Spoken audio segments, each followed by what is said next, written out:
Hello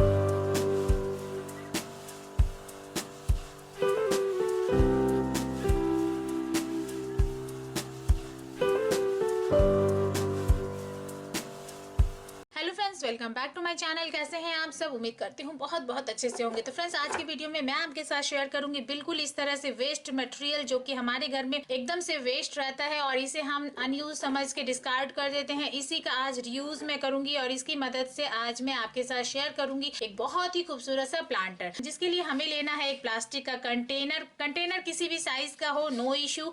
और साथ में हमें लेना है इस तरह के नारियल के टुकड़े जो कि अनयूज होते हैं। फ्रेंड्स, आज हम बनाने वाले हैं बहुत ही खूबसूरत सा यूनिक सा दिखने वाला प्लांटर जो कि बनेगा कंप्लीट वेस्ट मटेरियल से।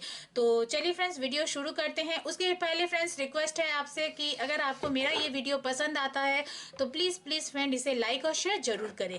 और अगर आप मेरे चैनल पे नए हैं और अभी तक मेरे चैनल को सब्सक्राइब नहीं किए हैं फ्रेंड्स, तो प्लीज इसे सब्सक्राइब भी कर दें।